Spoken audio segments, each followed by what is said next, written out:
नमस्कार दोस्तों, online classes में आपका स्वागत है। आज का हमारा प्रकरण है अन्योक्ति अलंकार। जैसा शब्द से ही स्पष्ट होता है, अन्योक्ति बराबर अन्य प्लस उक्ति। उक्ति होता है कथन, कोई अन्य कथन।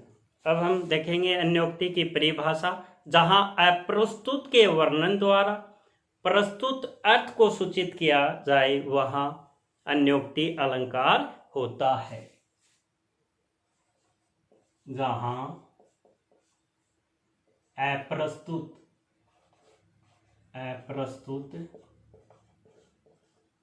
के द्वारा जहां अप्रस्तुत के द्वारा प्रस्तुत अर्थ, प्रस्तुत अर्थ का मतलब है यहाँ पे कवि का मंतव्य, कवि क्या कहना चाहता है।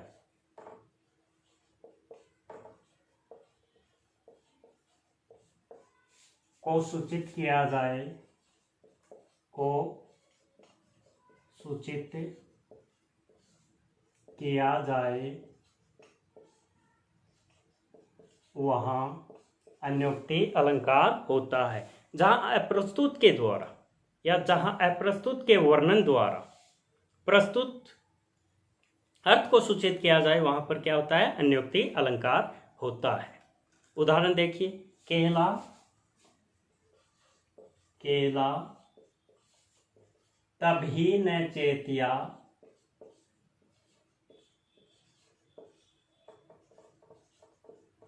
जब ढिग जामी बेल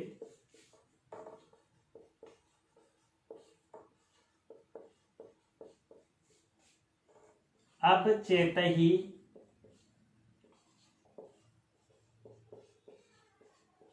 क्या होत है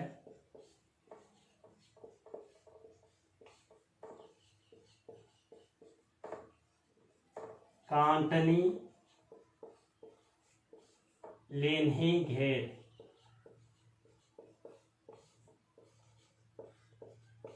अप्रस्तुत अर्थ, अप्रस्तुत अर्थ है, कवि कह रहा है कि हे केले, तू पहले तुझे सचेत हो जाना चाहिए था। अब सचेत होने से क्या होगा, तुम्हें उस वक्त सचेत हो जाना चाहिए था जब तुम्हारे पास कटीली झाड़ियों ने जन्म लिया।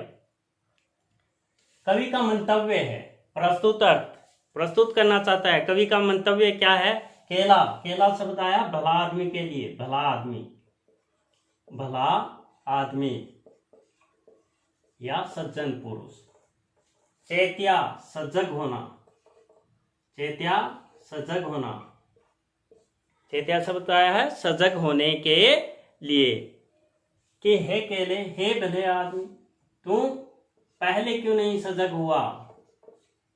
जब ढिग जामी बेर, जब तुम्हारे पास है वो दुष्ट व्यक्ति आए थे, दुष्ट व्यक्तियों की संगत में तुम आ गए थे। जामी बेर, दुष्ट व्यक्तियों की संगत। अब चेतने से, तुम्हारे अब सजग होने से कोई भी फायदा नहीं है, क्योंकि उन दुष्ट व्यक्तियों के कारण, कुसंग के कारण तुम अब परेशानियों में घिर चुके हो। उदाहरण देखिए, नहीं परागु, नहीं पराग, नहीं मधुर मधु,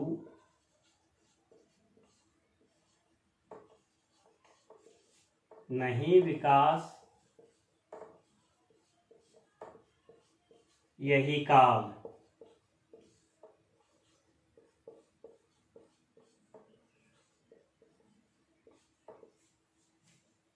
अली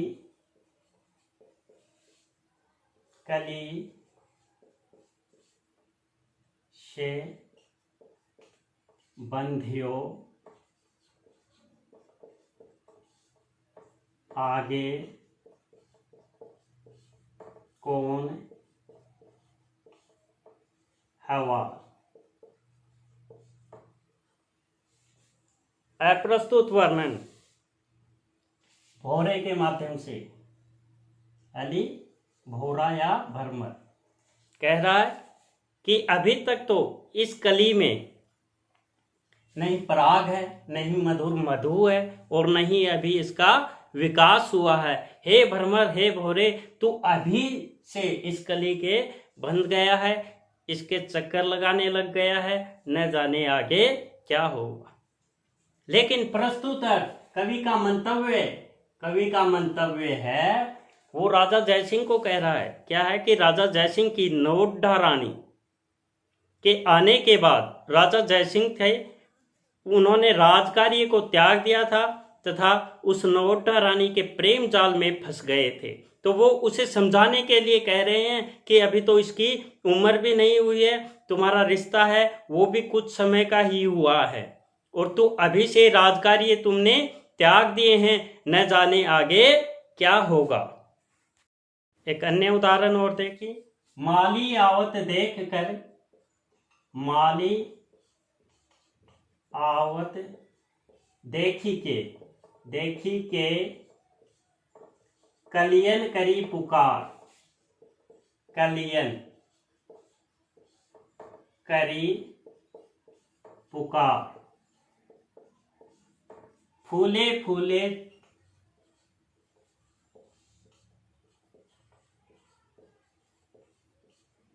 सुन लिए,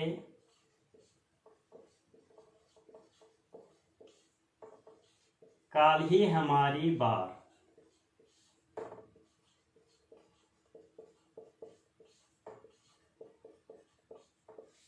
प्रस्तुत अर्थ है कि माली को आते हुए देखकर कलियां पुकार करने लग जाती हैं कि जो फल पक चुके थे या जो फूल हो चुके थे उनको चुन लिया गया है और कल हमारी बारी है। लेकिन कवि का मंतव्य है, प्रस्तुत अर्थ है कि युवावस्था वाले लोग कह रहे हैं कि जो वृद्धावस्था में जो लोग थे उनको काल ने, यमराज ने अपने पास बुला लिया है, उनकी मृत्यु हो गई है और हमारी मृत्यु निश्चित है। कल या आने वाले समय में अब की बार हमारी मृत्यु हो सकती है। उदाहरण देखिए। सवार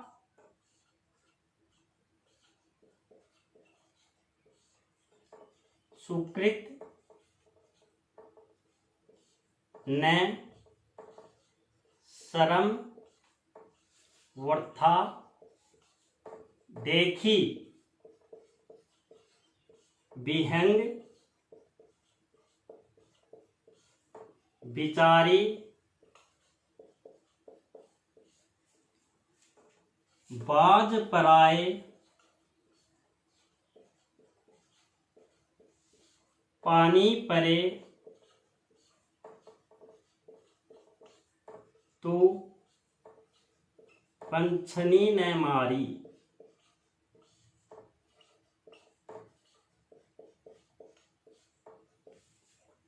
अप्रस्तुत अर्थ के द्वारा कवि बाज को संबोधित करते हुए कह रहा है कि हे बाज, तू जरा सोच कर देख, नहीं तो इसमें तेरा कोई स्वार्थ है, बल्कि तेरे द्वारा किया गया श्रम है, परिश्रम है, वो भी व्यर्थ जा रहा है।